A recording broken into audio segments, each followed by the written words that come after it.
Welcome to รายการดำดีรีพอร์ตล้มจากปอดข่าวสารฮอดเจ้าโรงเรียนแก้วปัญญาเมืองซ้ำเหนือแขวงหัวพันโรงเรียนแห่งทำอิฐแห่งเดียวที่ปราศจากยางพลาสติกอันจะสร้างปัญหามลพิษที่ส่งผลกระทบต่อระบบนิเวศของโลกที่แสนหักแพงของพวกเราสร้างว่าเป็นความสำเร็จอันน่าชื่นชมแท้ๆที่ผู้อำนวยการเพิ่นได้ปฏิบัติและเป็นแบบอย่างไว้ให้แก่โรงเรียนแห่งอื่นๆที่หันมาเอาใจใส่และอนุรักษ์รักษาสิ่งแวดล้อมก็คือการลดพรการนำใช้ยางพลาสติกที่บ่จำเป็นและหันมานำใช้สิ่งที่สามารถประดิษฐ์ขึ้นเองได้ด้วยการนำใช้วัตถุดิบจากธรรมชาติที่มีอยู่มาหมุนใช้ให้เกิดผลประโยชน์เพื่อเป็นการรักษาความสะอาดและลดภาวะโลกร้อนได้อีกด้วยท่านคำแก้วอุ่นนานงนุชเป็นอำนวยการโรงเรียนผู้ที่มีแนวคิดที่ดีในการอยากเห็นสิ่งแวดล้อมสวยสดงดงามและน่าอยู่เคียงคู่คนเฮาตลอดไป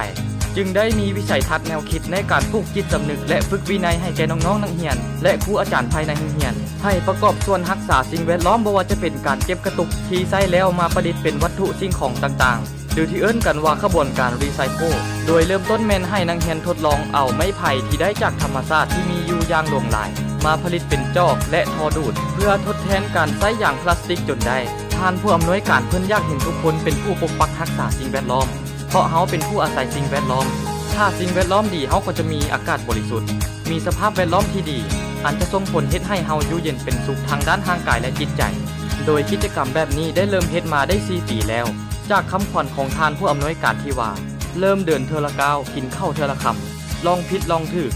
จนปัจจุบันก็ถือว่าได้รับความสนใจและนักเรียนครูอาจารย์ก็ปฏิบัติตามด้วยจุดมุ่งหวังอันเดียวกันและการสอนเพียงลมปากมันบ่เท่ากับการที่เฮาเป็นผู้เริ่มต้นปฏิบัติตัวจริงให้เห็นเป็นตัวอย่างจึงจะมีผู้สืบทอดไปเรื่อยๆดังโรงเรียนของพวกเฮาที่ได้เริ่มปฏิบัติแล้วนอกจากนั้นท่านยังบอกอีกว่าปัจจุบันกำลังสร้างและประดิษฐ์สิ่งต่างๆจากกระโปะกระป๋องหรือจากขี้เหงื่อที่นำมาใช้คืนได้ให้เป็นประโยชน์และสร้างเงินขี้เหงื่อหลังทำอิฐอยู่ซึ่งเรื่องที่น่าพอใจที่สุดก็คือในวันพุธที่20พฤศจิกายนปี2019ที่ผ่านมานี้โรงเรียนแก้วปัญญาได้จัดพิธีประกาศเป็นโรงเรียนแห่งทำอิฐของลาวที่ปราศจากจอกและทอดูดยางพลาสติกหรือที่ในภาษาอังกฤษเอิ้นว่า Zero Plastic Cup and Straw โดยมีการเข้าร่วมจากท่านเจ้าเมืองซ้ำเหนือห้องหัวหน้าองค์การพัฒนาคุ้มครองตัวเมืองหรืออพบต.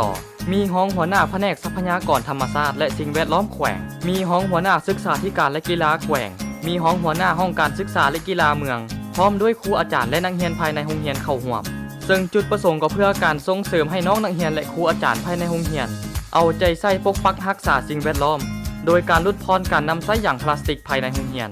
นอกจากนั้นแล้วยังได้มีการหมุนใช้สิ่งเศษเหลือจากพลาสติกนำมาประดิษฐ์เป็นสิ่งต่างๆเพื่อนำไปใช้ให้เกิดประโยชน์สูงสุดอีกด้วยต่อกับประเด็นนี้เองลุงอาบาโมก็ได้ออกมาให้การสัมภาษณ์ว่า